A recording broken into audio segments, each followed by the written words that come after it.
Okay, so we'll start slowly as people are still being admitted. So hi, everyone. It's a great pleasure to see you here today for this other webinar, another CRIMT webinar. We've been having several in the past week. So my name is Dalia Gesualdi. I'm professor at School of Industrial Relations at the University of Montreal and director at CRIMT.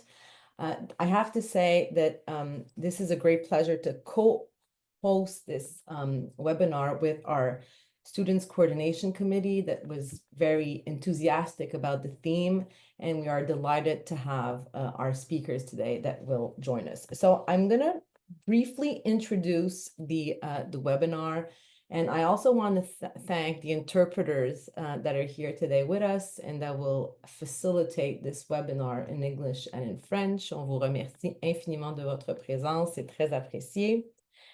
So the kickoff for this webinar is a call for paper that will be guest edited by our colleagues, Harry Pitts from Exeter University and Hugh Thomas that are here today. And it's a call for paper for the Journal of Industrial Relations. And I will let them the chance to present the call for papers, but this brought us back at CRIMT to a special issue that was guest edited more than 25 years ago, actually 25 years ago today, by our colleagues Mark Bray and Gregor Murray, a special issue that was very foundational in the creation of CRIMT. And that was published also in the Journal of Industrial Relations in 2020. We will put the reference in the chat. So the special issue that was published by our colleagues was questioning the role of globalization in labor regulation, with several contributions that were suggesting to take the international seriously and to rethink how industrial relations theory was a result of globalization. So today, we're in another world, I would say, in another geopolitical context. And I think that the segue to the call for paper that Harry and Hugh are guest editing is absolutely, I would say, natural. So just a quick presentation of our speakers today. As I said, Harry Pitts from University of Exeter, Hugh Thomas from the University College Dublin, and our colleague Jeffrey Hilgert also will be here and we'll talk about a paper that he recently published in Globalizations from the professor at the School of Industrial Relations at the University of Montreal. We also will welcome in the course of the webinar our colleague Valeria Polignano from Care Leuven. She unfortunately had an unforeseen event this morning and will jump in a little later in the webinar, and we will welcome her as we go along. So let's go right at it, and I'm going to invite Harry and Hugh to give a brief presentation of the call for papers that they are guest editing in the Journal of Industrial Relations. So Harry, I think you will be starting. Thank you, Dalia. Thank you, CRIMT, for inviting us to lead off this event. Well, the special issue is framed around the concept of workplace geopolitics, which Hugh and I developed when we were editors of a online magazine called Futures Work, which is published by Bristol University Press.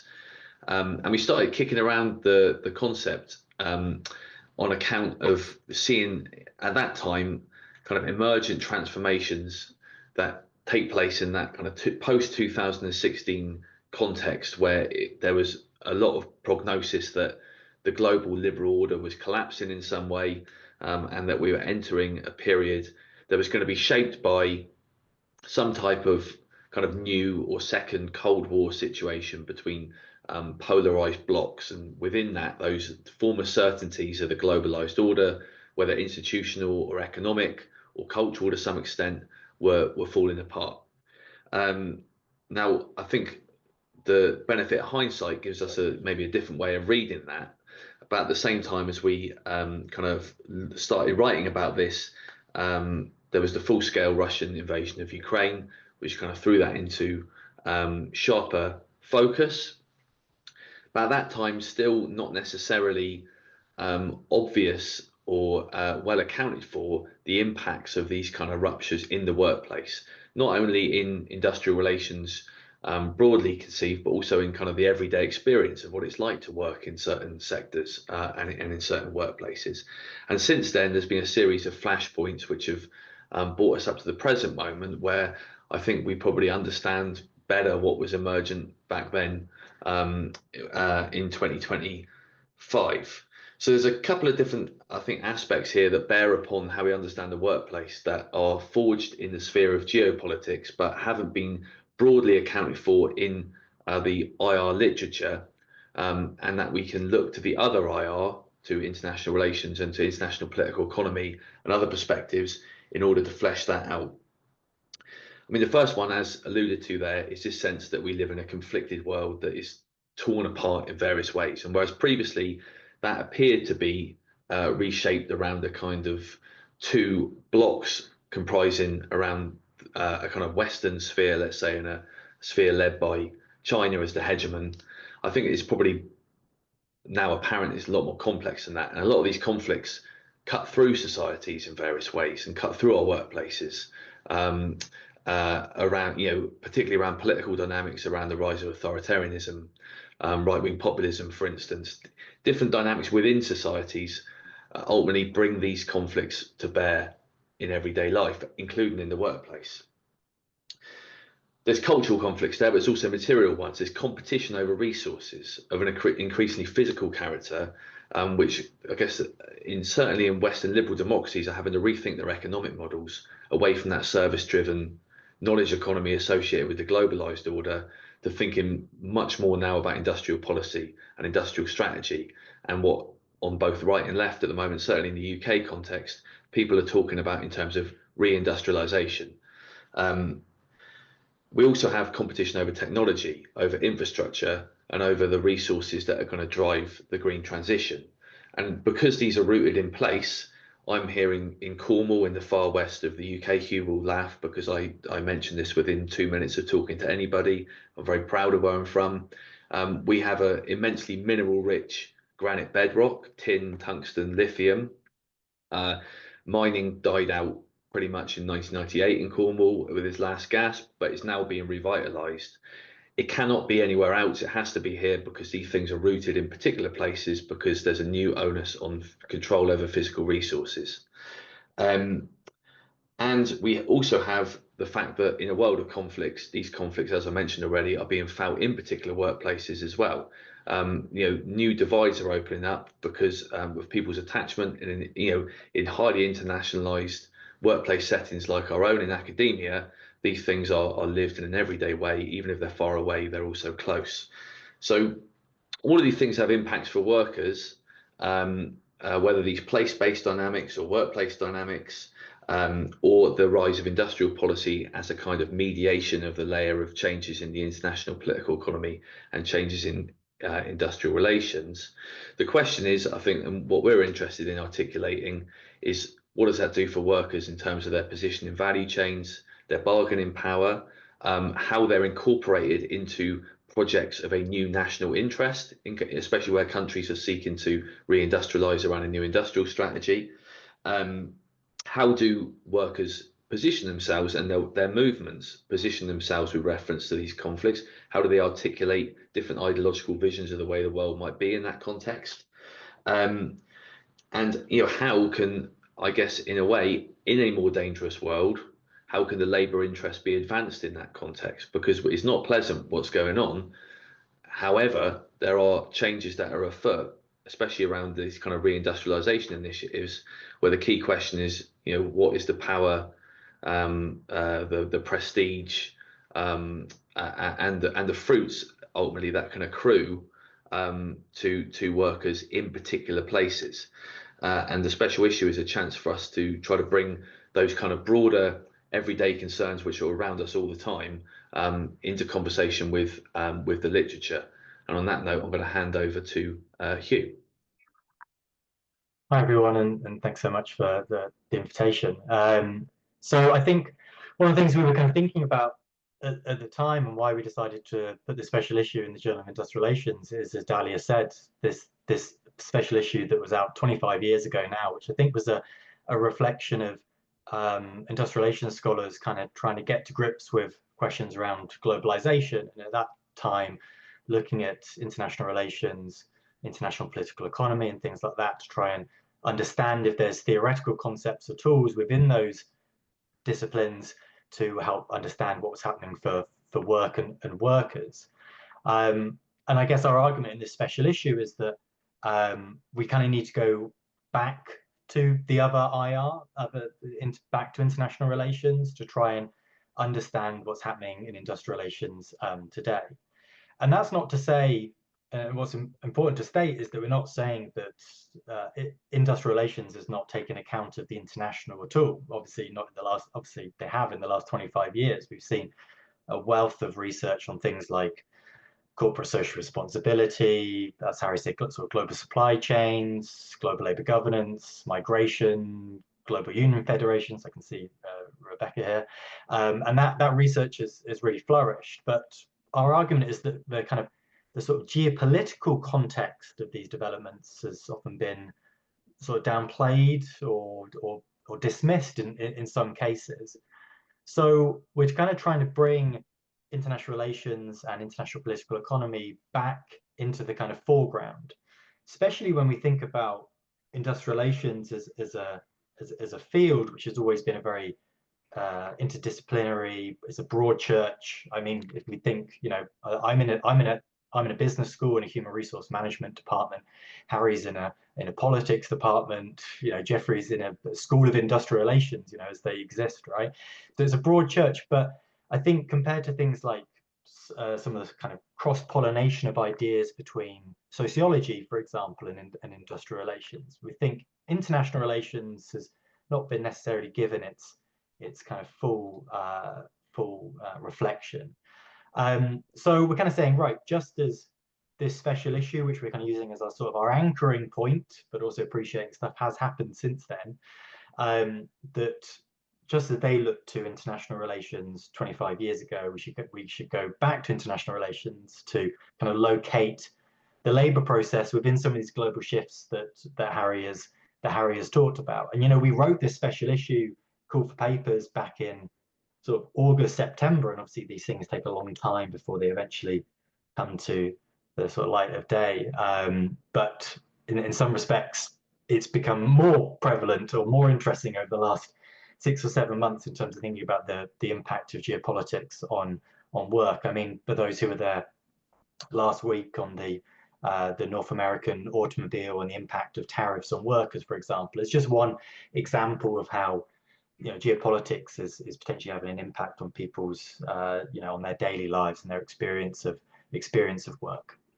So in the call for papers, we list a lot of different questions, stuff we might be interested in, appreciating that also geopolitics can mean both everything and nothing. But our sense is that trying to appreciate what industrial relations might learn from international relations and vice versa, what other people have called IR squared, this interface between the two areas. So this call for papers, we're interested in questions around, for example, how supply chains might have been restructured, how geopolitics might be shaping migration regimes, as Harry says, some of the stuff around like industrial policy, investment in strategic industries, whether that's defense or cybersecurity or you know, particular minerals or metals, for example. Questions around the climate crisis that Valeria is going to be talking about, nationalism, impact of economic nationalism, populism being driven by some of these tensions. But also some of the questions around some of the historical precedents as well, which I think we'll get into a bit more in the discussion. But fundamentally, this is a call for papers in the Journal of Industrial Relations. So industrial relations is what we're interested in. And I should say that the deadline, we've got a sort of a timeline of kind of deadlines, but the first deadline is the 23rd of May, which is 2 weeks today, so very close now. To submit an extended abstract around 1,000 words to myself and Harry for consideration at a paper development workshop, which we'll be doing later on, probably in September. So if you're sat there and thinking, well, 2 weeks is not a lot of time, and it isn't a lot of time, even if you have some rough ideas, maybe through the discussions that we've had today, and from the debate or whatever, if you think, oh, maybe I've got something interesting to maybe to add to this, even if you just have a few rough ideas, we'd be welcome to receive them, because we'll provide feedback on all abstracts by mid-June, and then by August invite people to come to the development workshop, and then the actual publication of the call for paper, the actual publication of the special issue won't be until early 2027, which I know is a long way away, but lots of time for things to change, I guess. So yeah, so we welcome submissions. I think Nicholas has put the call for papers in the in the chat. Oh, and also some of our stuff from Futures of Work if you're interested in some of that background stuff as well. So we welcome any submissions or any questions you have. 2 weeks to go, and if you're a few days late, we won't also mind. But thanks. Thank you very much, Harry and Hugh. It's very inspiring. So now maybe, and if you have comments or want to add points for discussion right now, please feel free to do it in the chat. We'll have time, I hope, for discussion at the end of the presentations, and time for maybe a little debate on some issues. So Jeffrey, Jeffrey's presentation, the kickoff of his presentation is this really interesting and insightful paper that was published lately in Globalizations. And so maybe, Jeffrey, I'm going to hand it to you. The paper is really trying to kind of map the geopolitical dimension of industrial relations theory. So the mic is to you. Well, thank you very much, Dalia. Thank you very much for the invitation to participate in this very interesting webinar. And thanks, Hugh and Harry, for the initiative on this special issue. Well, by way of an opening reflection on geopolitics and labor, I'm going to start with the following. Next year marks the 30th anniversary of the end of the 36-year civil war in Guatemala, which, if you know your history, was a particularly violent conflict. In the last 2 years of this conflict, I was a student and involved in interuniversity solidarity work with faculty members of the University of San Carlos in Guatemala. And on one trip to the university in Guatemala, we visited the university, and there was a small vendor in front of the library who was selling discarded university library books.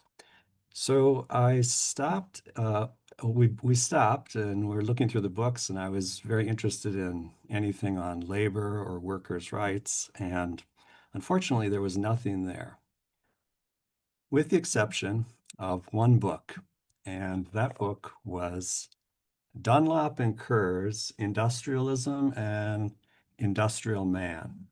And I bought the book, and the book was ragged. It obviously had been read many times. And that was the only book they had on labor. Now, that book is particularly interesting because if you know the book, it was published in 1962, and the book is a quintessential statement of labor relations in the project of American capitalist modernization based on Rostow, his theory of uniform linear capitalist development. Now, that may not seem like a very interesting thing, but it is in light of the context, because in October of 2000, the professors and students in the University of San Carlos unveiled a historical monument in front of the main library on the Plaza of Martyrs. And the new monument lists 725 names of professors and students who were targeted and killed during the Civil War. In this group were professors of heterodox economic sciences, labor law scholars, and labor relations theorists, and graduate students.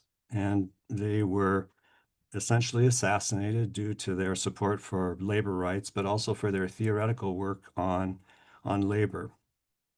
One of these was Mario Lopez Larrave, who was a professor who wrote about labor relations. And he was developing a theory on trade union rights that tried to draw parallels with the trade unionism as a defense of immediate class interests, but also the role of trade unions in ensuring full human development of all citizens in society. Now, this brief story is a juxtaposition of labor theory, labor scholarship, and geopolitics. On the one hand, you have the availability of a text on American industrial relations with arguing for one particular form of development and labor relations. And on the other hand, you have a memorial for labor scholars who are thinking about things independently and proposing alternative pathways for development, but they're commemorated on the memorial. Now, I could go on with this, analogy or this parallel and talk about the context more. The Arbenz government in 1954 was overthrown by the Eisenhower administration after proposing labor law reforms, strengthening collective bargaining rights, protecting the minimum wage, and limiting the work to 8 hours a day. Also, there was the role of the United Fruit Company and the Employers Association in the overthrow of the Arbenz government, which had an important role. But the main point that this story teaches to me for so many years ago is that there is definitely a strong connection and an important role between geopolitics, a geopolitical dimension of labor, and industrial relations, and it's important to debate it. And the link, in my view, is very substantial and significant. The relationship needs to be discussed more.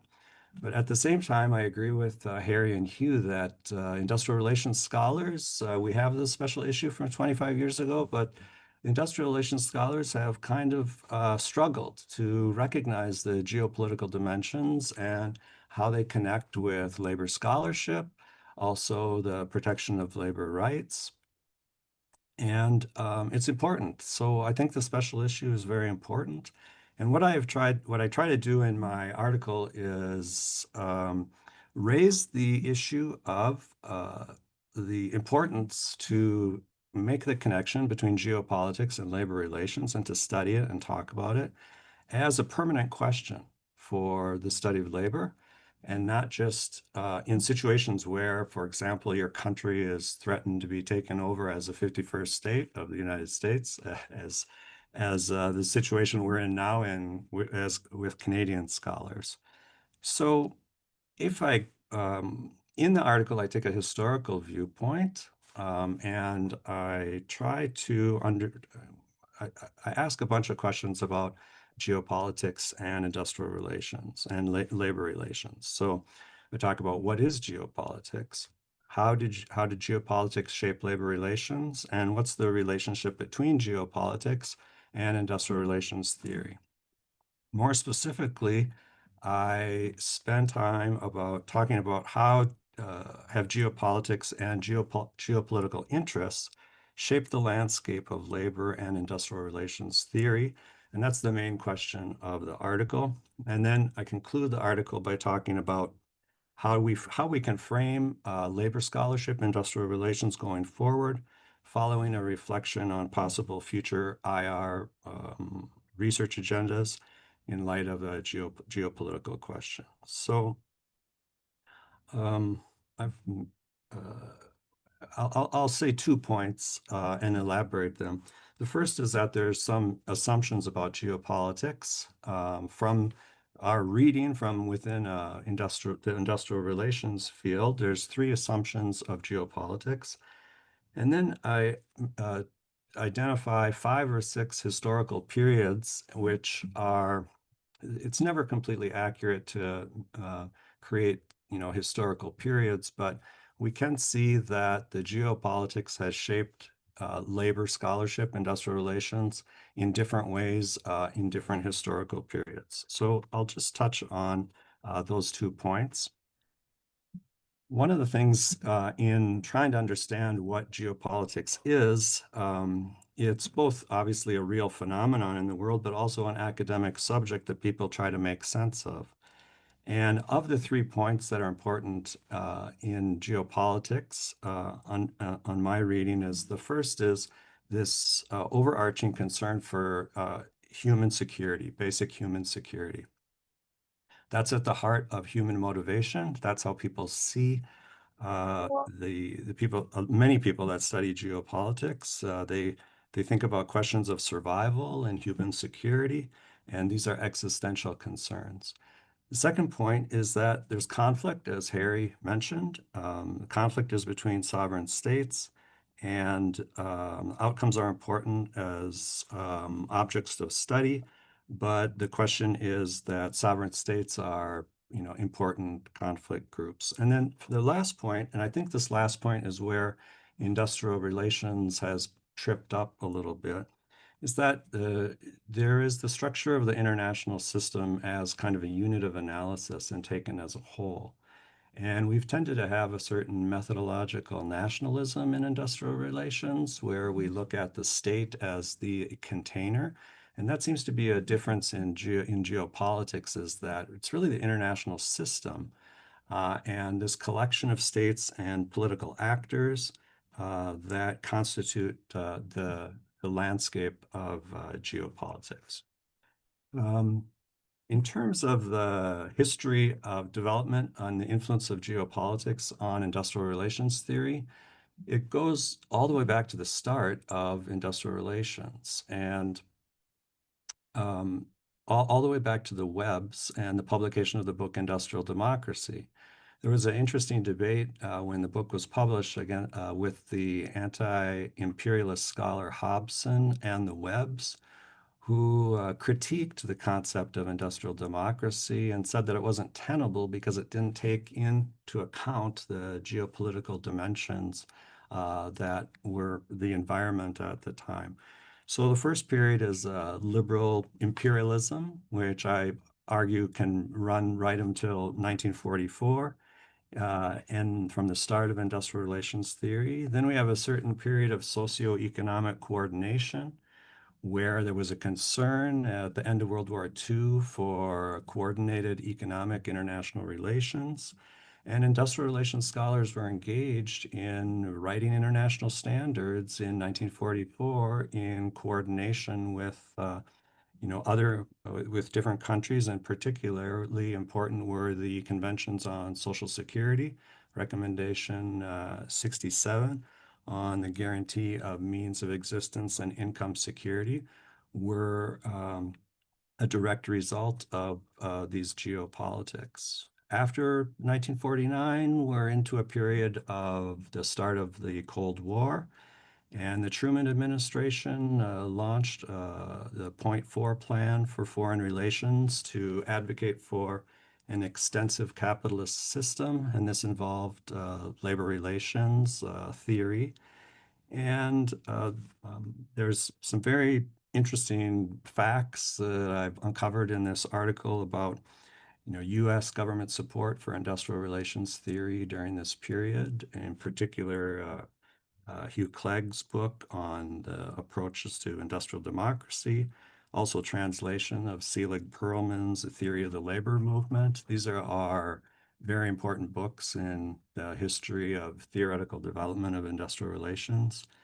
And continue on with the question of the period. There's a period of détente, and that's where Cox became important. And Cox's work in trying to bring together industrial relations and international relations, and trying to question some of the earlier theories on American capitalist modernization and industrial relations. Cox argued that it was the productive capacity of states that was based on their modes of labor regulation and labor relations that were important to the geopolitical mix. And then we arrive at the neoliberalization period, which had a really profound impact on industrial relations theory. George Shultz, who was dean of the business school at the University of Chicago, had a very important role and advocated that labor scholars should root their theories in Milton Friedman's economics department, like the Wisconsin School Industrial Relations scholars had done a generation prior. And finally, the end, which is a bunch of questions about where we go from here, the future of industrial relations theory, trying to get past our unique disciplinary form of anti-geopolitics that we've carried forward from the neoliberal era, and to really problematize the geopolitics of labor relations.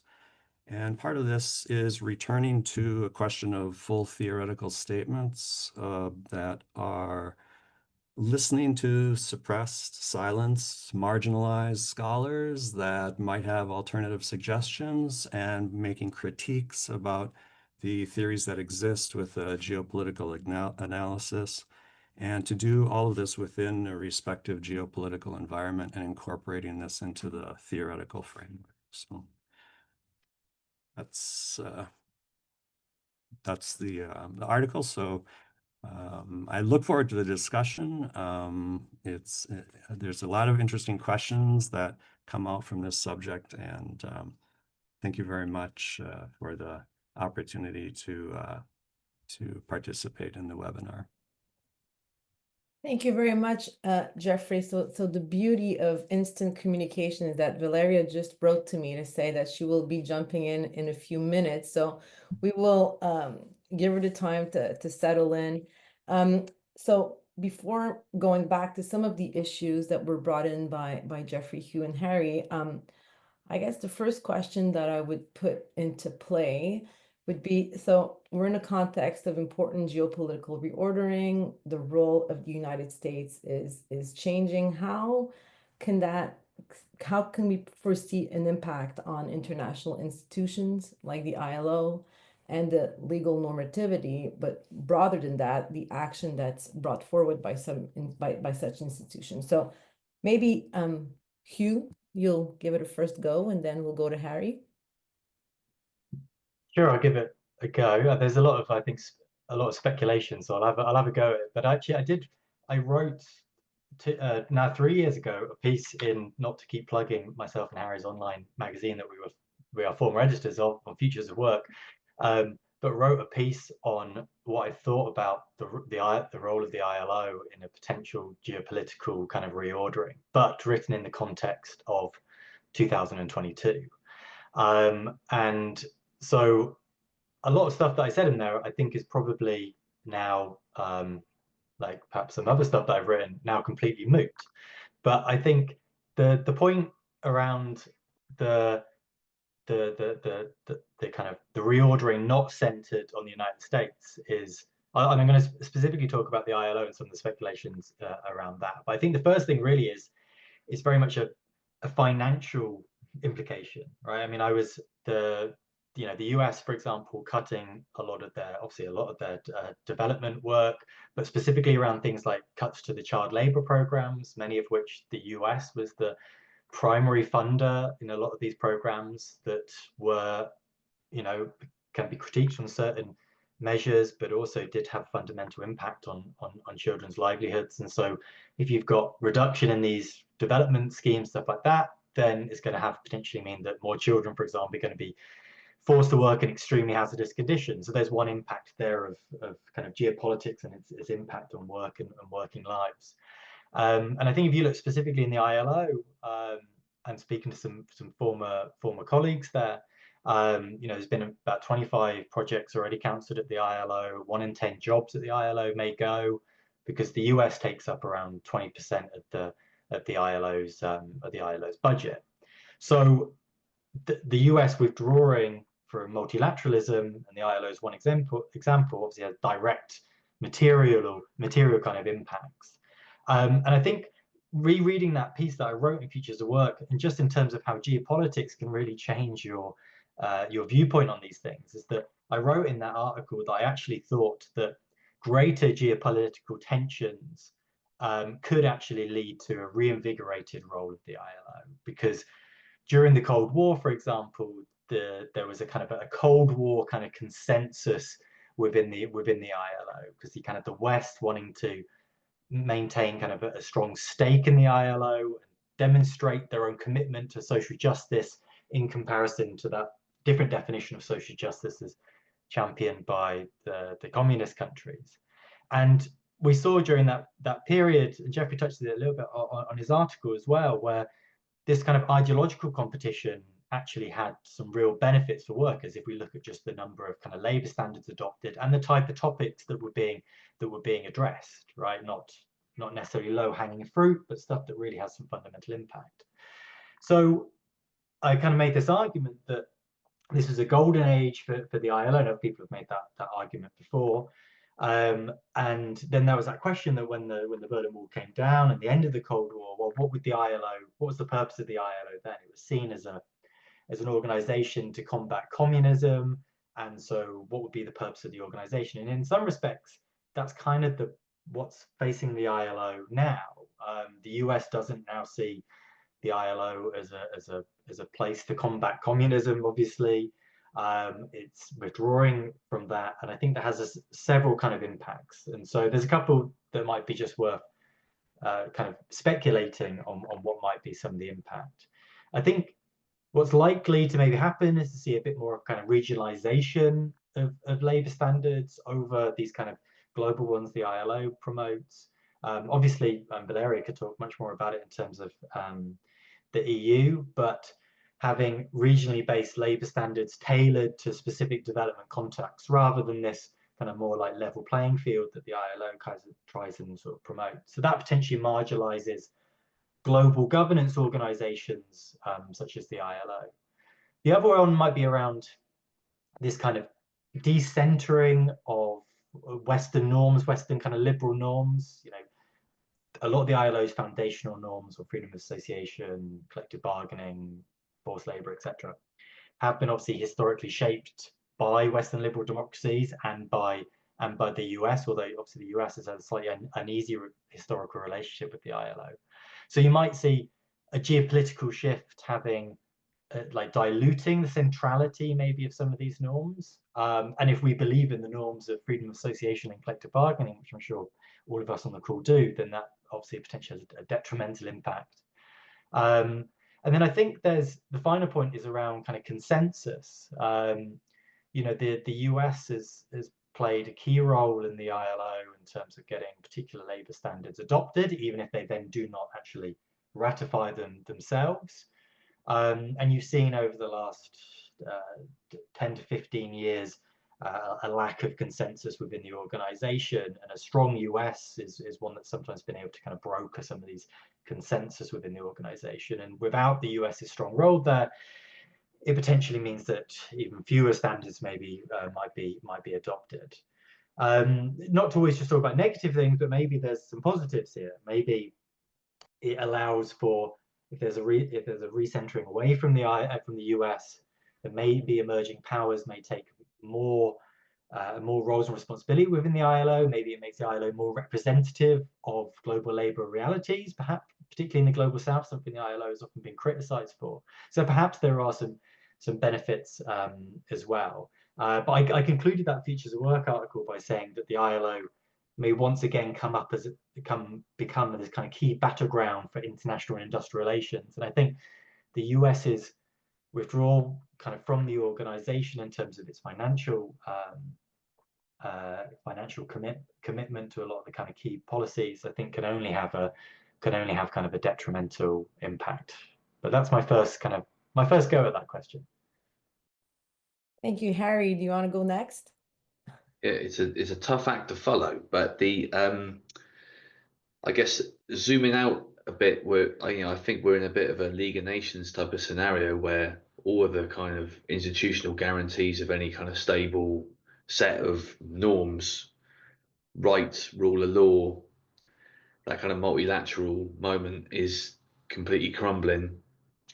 And ultimately there's really nobody giving any kind of defense, even a qualified defense of what used to be called liberal democracy. I mean, and actually, quite to the contrary, there's many social forces, including elements of labour movements in the left, who lean into that moment of it crumbling on account of a fairly well-worn analytical association drawn between liberal democracy and its gains and capitalist reproduction. So you end up with a kind of no one's really willing to go out and bat for any semblance of what existed previously. I mean, without commenting too much on whether that should be the case or not, if you look back at the period, some of the periods that Jeffrey's talked about and is writing about in the kind of Cold War, first Cold War period, old Cold War period, what's interesting when you look at the cultural Cold War of the kind of ideological contest that was waged around the terms on which the future of work, the future of the world, the future of work, if you like, as well, would be decided, is that labour movements and workers were incorporated into that effort in various different ways, and actually had quite a lot of power and agency that came with the statecraft, I guess, used by countries like the US and to some extent the UK to use labour to its advantage. There doesn't seem to be any kind of similar statecraft now from which workers may benefit in some way by being incorporated into an effort to defend liberal democracy and its gains and to shore it up against the threats posed against it.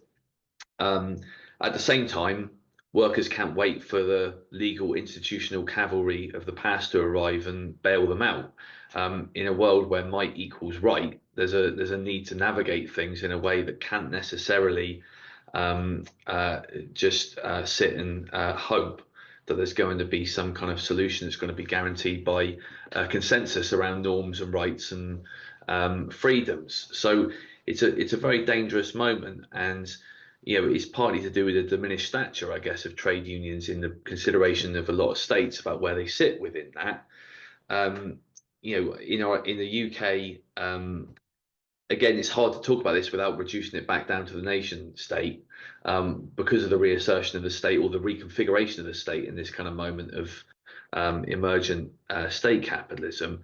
But that, embedded in the plans for industrial policy and investment of the state in different forms of industry tied to green transition or defence reindustrialisation and things like that, has been some lip service to the idea that unions would play a crucial role in that, and contracts would be awarded and investment would follow where there was collective bargaining, or used as an incentive for companies to engage in collective bargaining. That hasn't quite kind of come out in the same way as it may well have done, but you do see unions mobilizing around the language of security, economic security, national security, where it benefits the bread and butter interest of their members. And I guess that word security is pretty key. Jeffrey's already talked about it as core to geopolitics and the way that these sovereign states are seen as related to one another. You're seeing a new order that is created around this concept, as opposed to the concepts of rights and freedoms that drove that post-war order. The question is, how can that vision of security translate into security for, how can it be used to leverage security for workers? How can it be used to encode a broader notion of security that is used as a foundation for freedoms and rights, as opposed to a stultifying form of securitization that actually squeezes out the capacity to struggle and the capacity to contest and the capacity to associate? And I think here of Leo Panich's critique of corporatism in the 70s, which said that whilst yes, great labour interest is incorporated into the state, whether national or global, that striking of agreements around the national productivity effort and how labour is incorporated into that ends up squeezing out the capacity to continue struggles to get a better deal, because it basically kind of squeezes them into the state capital bargain, and workers just become accomplices in that. And there's every danger, whilst there's a lot of opportunities for a reassertion of the labour interest in this context, that it ends up squeezing out the capacity to. And I actually think liberal democracy acts as a container. It's a container, but it also permits. It's the sea in which struggles swim often, and we only recognise that when it's at risk. that space that it provides. It's not perfect by any means, but we've often had to approach it in a critical mode at a time where it's at risk. It's kind of about trying to preserve it and address its incomplete promise in new ways. And I don't get the sense there's any real ideological groundswell capable of advancing that argument at the moment against these massive challenges posed to it internationally. Thank you, Harry. Jeffrey, I wanted to make you jump in, but I think what Harry, and maybe we'll get back to the ILO when we have, or international normativity, when we have the discussion period after, because what Harry just said for me is a perfect segue to making Valeria come into play. So Valeria Polignano from Leuven's University. Thank you, Valeria, for being here. So maybe the first question that we could ask you to kind of follow up on Harry just said is, so the question of strategic autonomy in the context of the European, in the European context, and what are the implications for labor? Maybe you could build on what Harry just said to kind of follow up in the specific context of Europe. What does that mean and the implications for labor? Yeah. Yeah, thank you very much, Dalia, and hello to everybody. Sorry for being late. Yeah, I lost a little bit of the conversation, but I just enjoyed what you and Harry, they said the last couple of minutes. Yes, so regarding Europe, I will not look into Europe, within Europe, let's put it this way, because this is a very complicated issue if we try to kind of look at different countries within Europe and see the position of different countries. Let's look at the European level. And as you said, Dalia, I think that in fact, in Europe, there is this kind of increasing idea to focus on this, how can we enhance strategic autonomy as the way, in fact, I think at the European level, at least, they see to navigate this current complex, not well, complex in the sense that can also be, handled, but the current complex geopolitical landscape, which in fact creates a lot of social, political, and economic insecurities and also instabilities. And these strategic autonomy designs, I think that points to several internal initiatives which are concrete, which have been taken at the European level, and which are aimed at, for example, enhancing defense capabilities, as has been pointed by you already and Harry as well, shifting also, why not, global alliances, not only politically, but also industry-wise in global supply chain. For example, we do know that the European Union is increasingly focusing on strengthening supply chains and foster resilience in critical industries. And this approach involves particularly preparing for scenarios where Europe is trying to establish, in fact, this kind of new partnership. Now, I don't know whether how the future will evolve, but there has been at some point this attention, particularly in the Pacific nations, to counterbalance Russia growing ties with China. So, and within this kind of context, again, I think it's very well known that Europe considers climate change as a critical factor for, recognizing and building geopolitical strategy. And in fact, we do know that Europe has been already taking a lot of initiatives regarding that. For example, the European Green Deal, very famous, the Fit for 55 packages, which in fact aim to reduce this kind of greenhouse gas emissions by, I think it's 55% by 2030. Whether we will reach that, probably we will never reach that point. But at least these are the kind of discussion and debates which have been going on since the last years. And in fact, on the climate change, we also do know that the credibility of Europe in that sense is also quite debatable, is in doubt in whether Europe will be able to do that. And this is because the implementation of these goals seems to be probably quite ambitious and faces a lot of challenges, particularly these including political resistance and the need for significant investment, particularly in green technologies. And here we know that there are a lot of problems, particularly in the European area, to do that.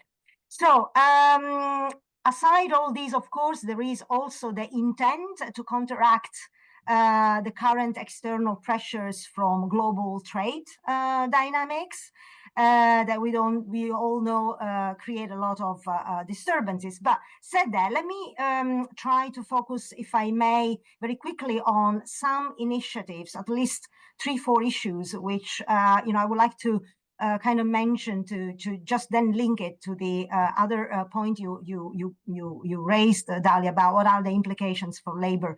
Well, first of all, let me start from the Ukraine conflict, which I think is quite important.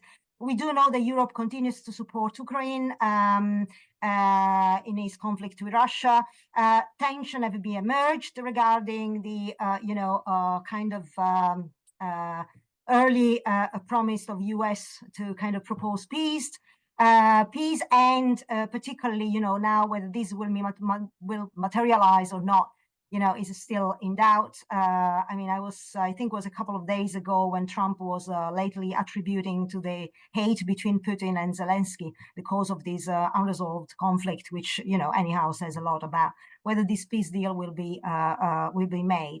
But nevertheless, all this situation with Ukraine, of course, and the position taken by French President Macron, the UK Prime Minister Starmer, and so forth, have been, in fact, creating a complex situation. What are the implications for labor? Well, the implications for labor are quite important in the sense that these are not new things, but of course there is the economic volatility and the uncertainty that this will create in disrupting industries, and of course jobs and job protections, probably with that, with a lot of restructuring and investment delays.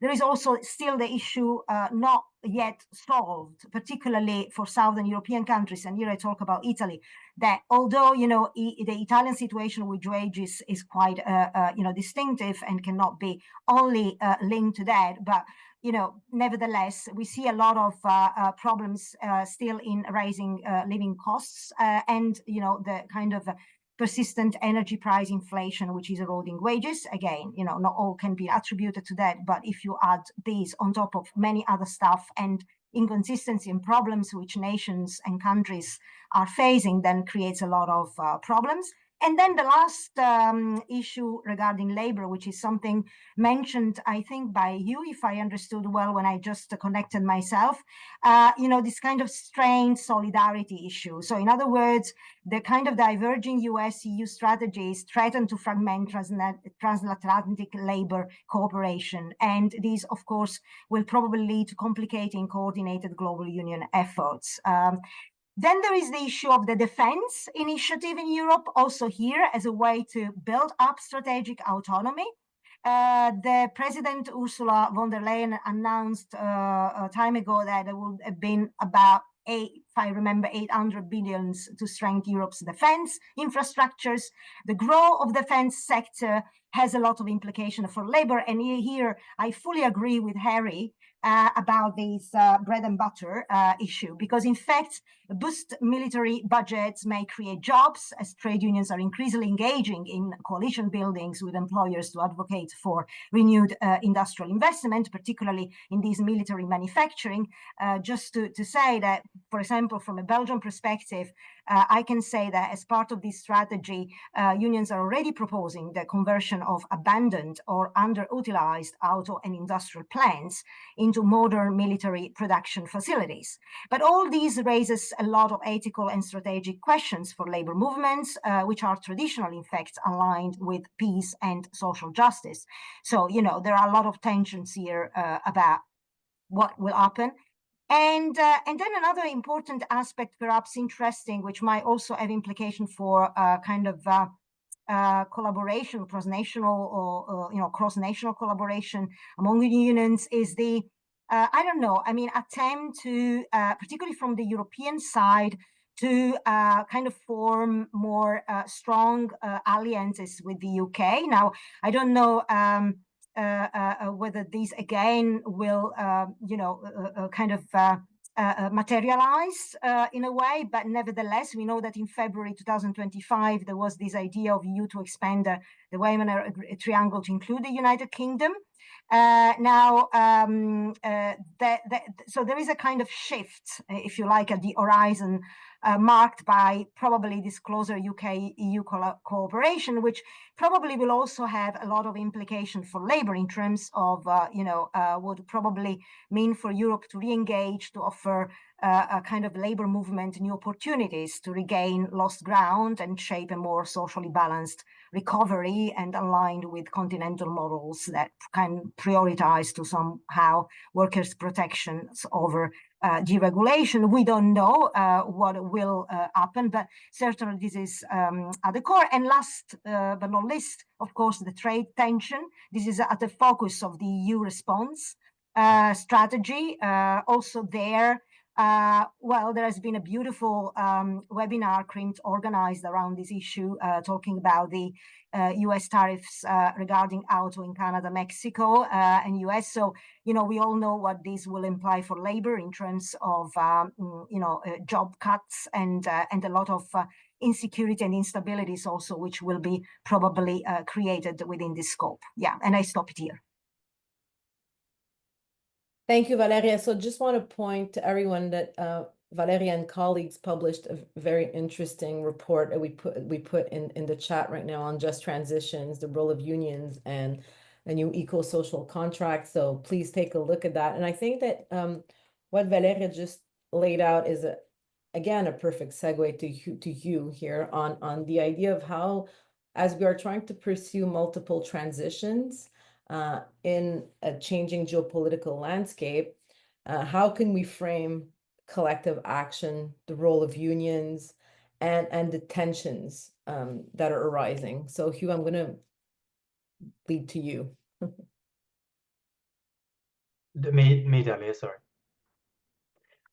Yeah, I think Valeria kind of summarized kind of almost what I wanted to say in a much better way, which is effectively, if you've got like worker and union consensus is difficult at the best of times, basically, right? So across different groups of workers, industries, countries, etc. And so if you've got a collective action problem like the just transition and the climate crisis, this shift from maybe multilateralism to kind of like a more sort of like national interest is only going to make that consensus much more difficult, right? So any kind of ideas of it kind of international solidarity, which you might argue is perhaps a precondition to deal with some of these grand challenges, becomes much more difficult. Because fundamentally, and this came up with the webinar last week, not to keep drawing back to that, but it was a very good webinar, was that the unions exist to represent their members, right? And their members' terms and conditions of work and the jobs that are available to those members. And although Valeria talks about it in the paper about a lot of unions are trying to reposition themselves, embracing climate action as part of their mandate and all this kind of stuff, fundamentally, they're there to represent their members' interests. So if it means that you're the UAW and you see the US tariffs as being something which is going to bring jobs back to the US or improve the terms and conditions of their members, then you're going to support it. But then that doesn't necessarily mean, or if you're a coal mining union or whatever in Poland or something, and you want to go against any cuts or whatever jobs in that industry, it's obviously not great for climate change, but it might be good for the members. So I think it's quite difficult. You see it. There's been some fantastic research over the last couple of years. Adrian Thomas and Nadia Dorflinger doing some work on the different unions' responses to climate change in Europe, which does illustrate how difficult that consensus or that solidarity is going to be, even just within that particular region or bloc, let alone internationally or between what might be a north-south divide, if you want to use those terms. And I guess I kind of want to finish on just the point that effectively instability brought upon by polycrises, by conflict, by different geopolitical tensions, it doesn't really breed a very good long-term kind of investment outlook or whatever, right? So if you've got all this instability, worry about jobs that are going to be created or destroyed and stuff like that, it doesn't necessarily create the conditions to have that solidarity across borders or addressing those more long-term challenges. Thank you, Hugh. I know, Harry, do you want to jump in on this, or do you want to add on to what Hugh just said? Yeah, I mean, I think what's interesting is, I mean, I'm thinking here about the green transition stuff and the way that's now bound up and intertwined with the geopolitical transition that's underway as well. Is, you know, the subtle change, I think, in a lot of the messaging from governments around sustainability is passed over into a language of security, and you know, what was previously done because it was a nice green thing to do. I mean, albeit essential, obviously, for our ability to survive in a existential environmental crisis, has kind of been rehoused now within a broader justification that it's necessary to do this because it strengthens, you know, a sovereign nation state as a security actor. And I guess coming back to my earlier point, the fact that this often is based around natural resources and natural advantages that are rooted in place. So I'll use the example of what's outside my window here. You can't see it, but it's windy coasts, it's clear sunny skies, it's granite under the ground that's full of, you know, world significant mineral resources. Those things can't be in other places. And that means that it's hard, as Hugh said, to have a unifying approach to this because of the, you know, the highly geographically specific character of the resources that propel these economies and these industrial policies that underpin those economic transitions, and the fact that you know, workers will benefit in particular places. Now, I think the big question there is, in a given place, a place like my own, which has suffered a long, protracted process of deindustrialization and the deprivation that comes from that, there's a lot of hope that there'll be the benefits of skilled jobs for young working class people locally, subsequent generations to benefit from a revitalization of mining, offshore energy, and you know, all the kind of port activity, shipyards and things that sustain those industries as well. But there's, you know, the matching up of that is the job of industrial policies. But unless they put workers at the center of it and places at the center of it, you do get international flows of labor. And I hear it again and again locally here from workers and from businesses, is about the need that if you cannot find those resources of labor locally, you will then draw upon international supply chains in labor and gang masters and things like that, that will ultimately staff these green transition industries using flows of migrant workforces, which in the UK now has become, you know, more challenging because of legal changes, but big companies will move in and bring the workforce with them. And that the politics of that those, you know, that workplace geopolitics dimension, when you put it in a particular place with a particular set of people's aspirations for how they might benefit from it, does have an international dimension and does raise questions about how do you build solidarity between different groups of workers. I know I'm being very parochial in the way I'm answering these questions, just talking about where I am, but I want to use it to reinforce the point that these changes are really contingent on particular places because of the resource economies that underpin a lot of this also being rooted in particular places. Thank you. I do want to leave some space for discussions and questions maybe at the end, but I want to just maybe ask one last question. And this is a question that comes from our student coordination committee. So just maybe a question on theories and concepts. So I guess, and I'll give the microphone to you, Jeffrey, to start off with, but the whole question on how geopolitics is reshaping the way we conceptualize some fundamental concepts and how we theorize them. What can we say maybe about that? Jeffrey, a few words, and then I'll hand it on to you, Valeria. Jeffrey? Well, I can go anywhere I want with that question, I guess. Thanks. Well, maybe I'll just draw a link back to the question about international normativity and some things that Harry was mentioning. And you know, when the ILO was reconstituted in 1944, there really was in the Constitution an implied development model. There are those provisions in the Constitution of the ILO that state that national policy needs to be adopted in reference, whether of a financial or economic character, needs to be adopted in reference to the questions of social justice and labor standards that are within the gamut of the ILO's work. So over the years, since that time, it's become, they've moved away from that, whether it's been in some of the formalistic legal standards on workers' freedom of association, or a more liberal viewpoint on Social Security and income security through the years, up through the neoliberal period. So one of the things I think that's important, and Harry and Hugh, Valeria touch on a little bit, is the question of development model. You know, there is a strong connection in the study of labor between labor relations and development model and geopolitics.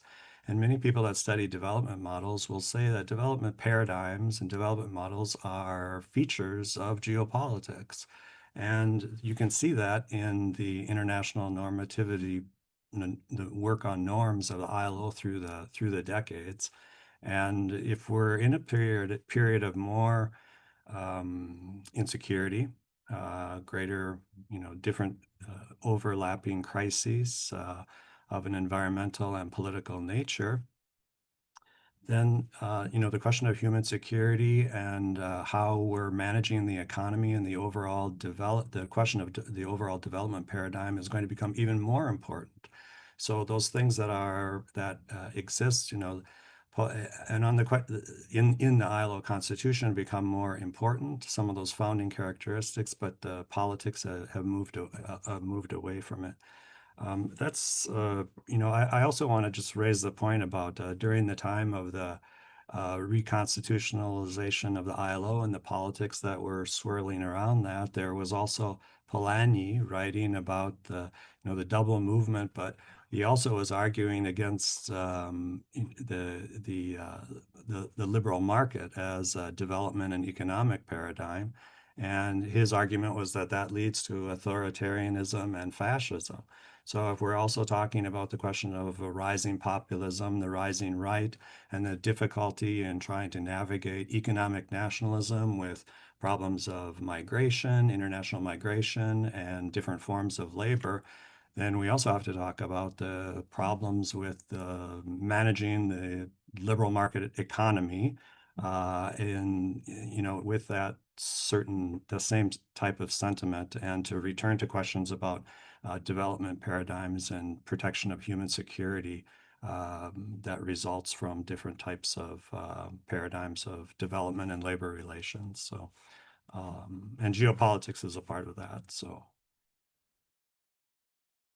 Thank you, Jeffrey. Valeria, maybe I would call you on to maybe trying to rethink some concepts in the world we live in, and I'm going to hand it on to you, knowing your work on unpaid labor and other issues.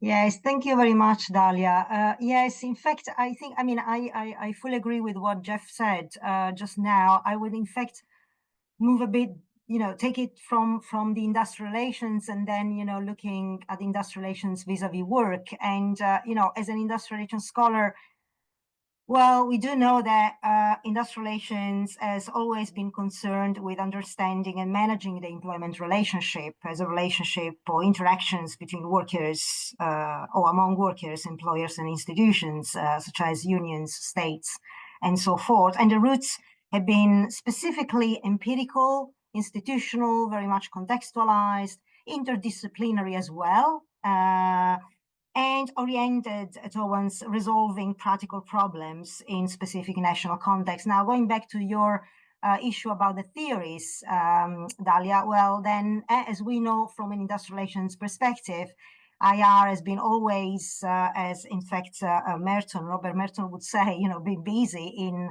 kind of these middle range theories and framework, which they try, in fact, to explain particular aspects of the industrial life, like collective bargaining, labor and management relations, and so forth. And we have been very good in that, in doing that.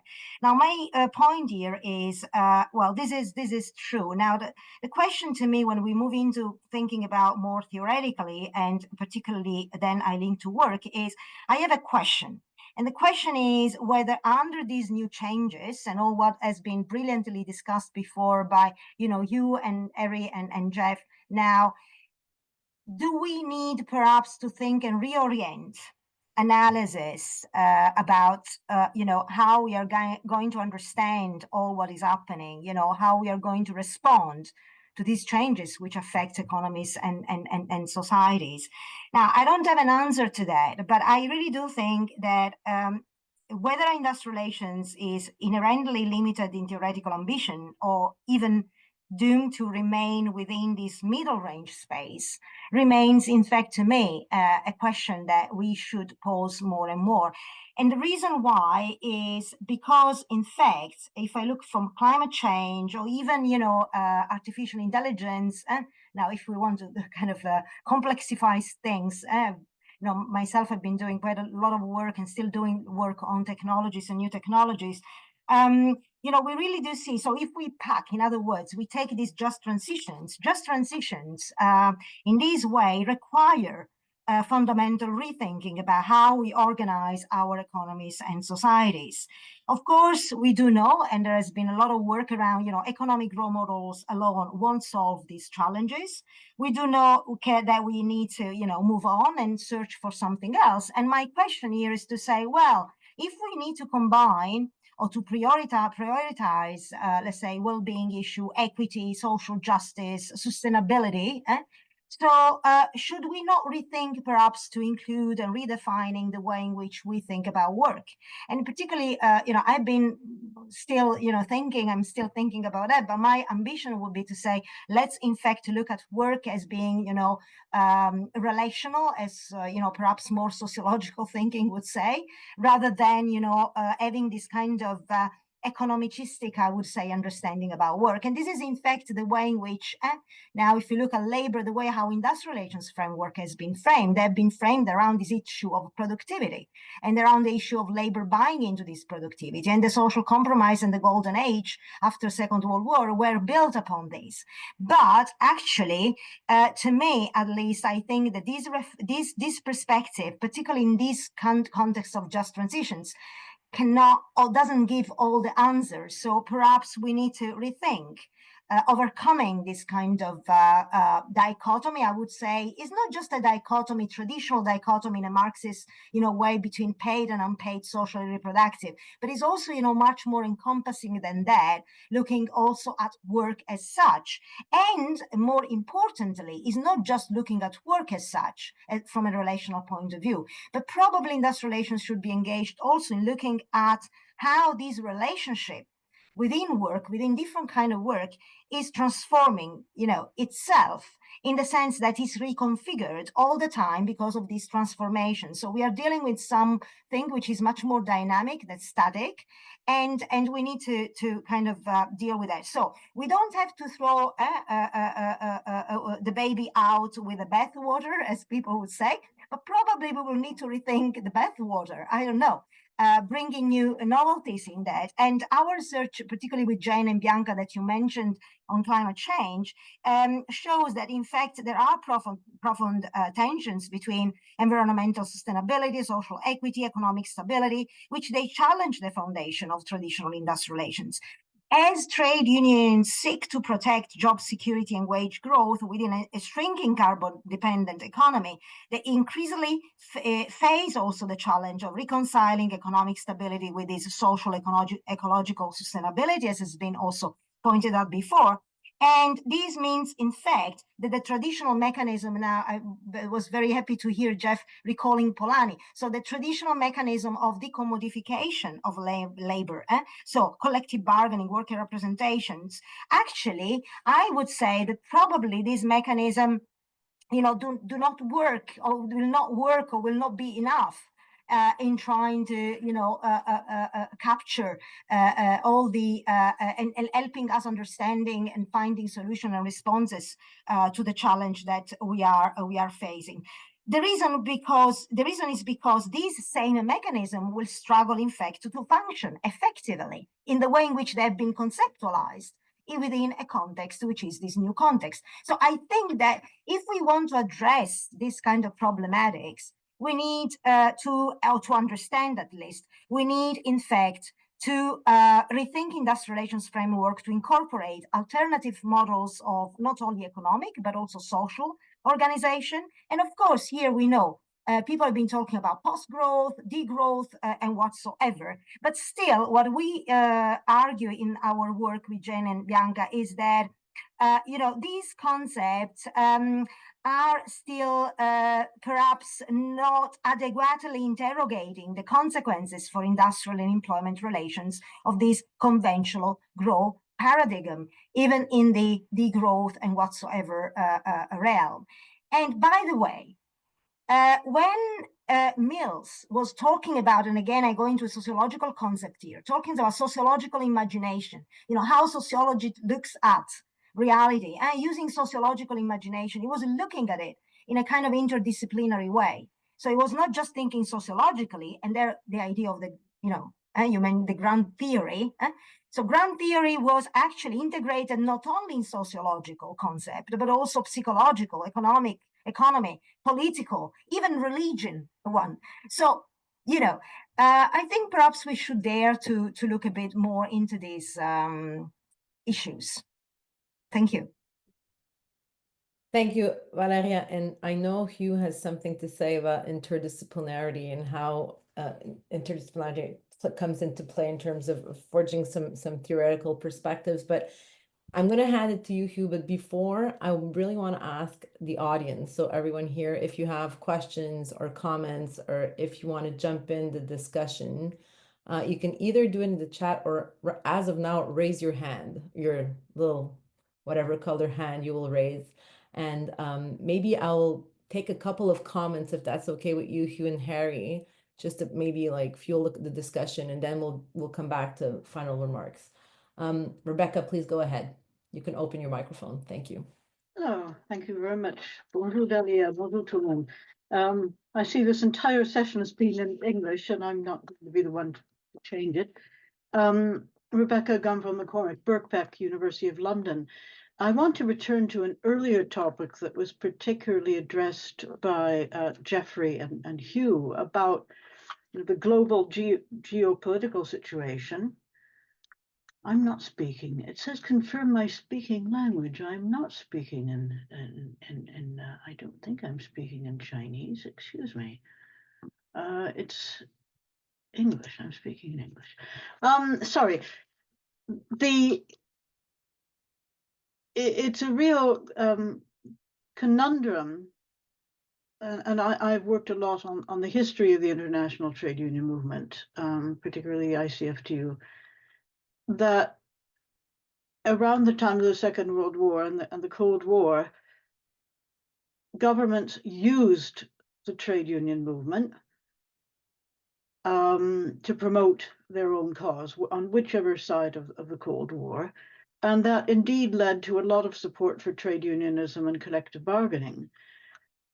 But at the same time, and as obviously Jeffrey will know, having spoken about Guatemala, led to a terrible amount of corruption and the use of trade unions for goals that the trade unions should not have been involved in, such as the terrible situation of the US and ICFTU role in Latin America. But with the decline of the Cold War, and I think as Hugh has said, the trade unions are no longer useful in the same way, also because trade union membership has declined. And you have another difficult, unpleasant situation. So it seems to me you have swings and roundabouts either way. Either you have the support of governments and they try to exploit you for their own ends, or you don't have the support of governments and you are more or less forgotten. I wonder if anyone would like to comment on that. And what the situation is now is not clear to me at all. It's very complex. Thank you. Thank you very much, Jeffrey. I see you open your microphone. Go ahead. Well, thanks for the question. A great question, a really important question. And I'm not sure that I really have a good answer for it, because we're still in this period, I think, where we're trying to figure out what kind of period are we in terms of geopolitics and labor relations.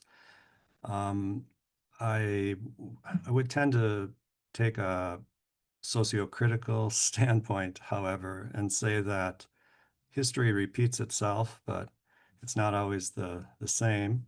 And so we can see that, trade unions are geopolitical actors. And while their gravy train of the Cold War might be ended, there's institutional memory that plays a role. There's also immediate economic interests, professional interests of people involved. So the only response I would really have is that I think it's something that needs to be observed, and it needs to be recognized as an issue going forward. And I think that we have to try to when we characterize the nature of geopolitics and labor relations now in the multipolar situation, that we also have to recognize that their interests are still there. If you look, for example, at the cuts that were made by the Trump administration, a lot of the NGOs that were doing labor reporting work on China were defunded. AID grantees that were on the ground in Latin America were defunded. All of this is happening now, and these mechanisms for financing, they might not have the strong ideological edge that they had during the Cold War, but it's there, it's still there. And I think we have to pay attention to it and try to make sense of it with reference to the overall geopolitical landscape. You, Harry, Valeria, do you want to add on to this?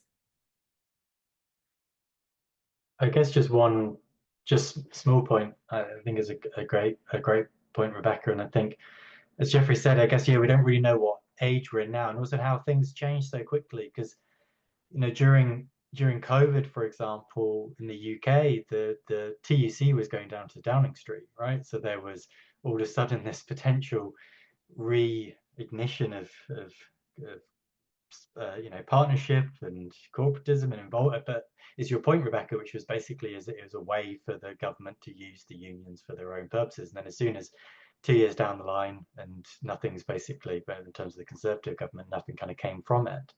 So I think it's quite tricky to identify. Here in Ireland, for example, there's been a lot of discussions where the unions are saying, the tariff implications on Ireland in terms of foreign direct investment, pharmaceutical industry, and stuff like that.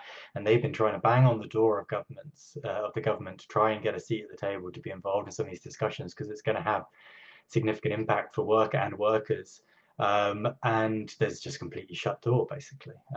So I guess we don't know what moment we're in, but the point that governments will use unions to further their ends, I think, is a really good one.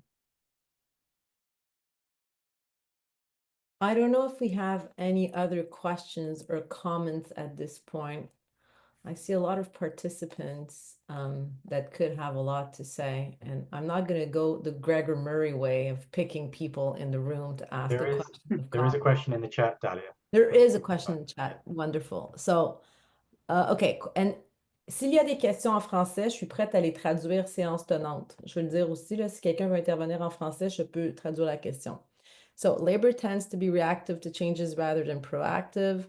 How do you think the increased spending on security, military is going to affect the social protection systems in Europe in the next couple of decades? How do you think this is going to shape labor relations? In what ways can labor be proactive agent in shaping geopolitics and international industrial relations? Those are big, big questions. Valeria, do you want to take a first take at this, maybe? Yes, thank you very much. Yeah, I think there are really very good questions, but also very complex question, and I don't have the answer. As I said before, I think that certainly these increasing spending on security, military security, will have an effect on on social protection system in Europe. Will in fact affect labor relations. Now, the question, as I said before, is whether trade unions will take an opportunity out of it as a way to not only in fact look at jobs, as now seems to be, at least as I said, from a Belgian perspective, there is this kind of rumor where you think about, okay, there will be in fact an increase in military spending in Belgium. The government already said we are going to increase it, despite the majority of the population probably might say no, and the unions already jumped on the idea of using, as I said earlier, closed factories in manufacturing, where there have been a lot of job lost in kind of making out of those places where workers could work. And as I said before, we are back, I think, into this kind of tensions and struggles between so job security and membership vis-a-vis a question of justice and social justice. Basically, that's the kind of issue, and I think this is going to have a lot of consequences. And but on the other hand, the question is whether whether there is an alternative. What kind of potentiality, what kind of possibilities unions do have in the new context to envisage different or new strategies. And again, this is something also very complex and difficult to be seen. But certainly, we are dealing with that. I think there are a lot of tensions going on. Thank you, Harry, Jeffrey. I could come in quickly, and I think the politicized character of everything. I mean, everything's always already politicized, but it's politicized differently at the present moment. We shouldn't take for granted that the expression of the labour interest through trade unions is straightforwardly a conventionally progressive or left-wing or liberal version. And I mean, you see in the US dynamics around unions and Trumpism that are not straight, are not easy to accommodate sometimes in the ways that we imagine unions as political actors. And I think the security calculus, and there was a very interesting paper just put in the chat about this in Europe. And I guess I would say a kind of zeitgeist maybe about a certain post-liberal mode of politics that cuts across left and right of politics. It means that it's an excellent question, but the shape in which that actually appears might confound some of the ways that we expect unions to act. And I think you see some of this I'm using another UK example, but in the areas that have been impacted by cuts in the steel industry, the rise of Reform as a populist right party, there's a pretty complex relationship with trade unions in those areas and trade unionists, and there's not necessarily an automatic affiliation with a traditional labourist politics that comes out of that. And I think that's one of those ways in which these geopolitical struggles are not between monadic blocks of warring geopolitical competitors, but they create these kinds of ruptures and fractures through societies themselves, which become new sources of conflict. Again, it's speculative, but I don't think it might not play out along the same lines as we're used to expecting. So the webinar is resuming. I don't know, Hugh, Jeffrey, a few words to end the webinar before we thank everyone. Hugh, go ahead. Yeah, my only few words are it's 2 weeks to submit your extended abstract for the call for papers. So if there's anything that's perked your interest in some of the discussions today, or something which you agree or don't disagree, or if you've got a new grand theory for industrial relations or a new foundational concepts, then we welcome any submissions. So that's 2 weeks a day, but if you need a bit of extra time, do just reach out to myself or Harry, and thanks so much for the opportunity to be able to talk about these things. Jeffrey, thank you. Thanks so much. Thanks for organizing the webinar and the invitation. It was very interesting, and I think it will continue to be a topic in the years to come that will be very important for, all types of labor scholars and people that study politics too. So just pointing out that Christophe de Gries put in the chat a report from DTUI on the social agenda in the security Europe. So he put the link to the report for anyone who's interested in this specific topic. So thank you everyone for being here today. I think this conversation will be pursued in other webinars. We already have a few ideas. So thank you again for all being here. Jeffrey, Hugh, Harry, Valeria, thank you so much. Thank you to our student coordination committee. Also, thank you to the interpreters and to Nicolas that assured the logistics, Nicolas Roby. So thank you so much, and hope to see you soon in the next CRIMT webinar. Thank you so much. Thank you.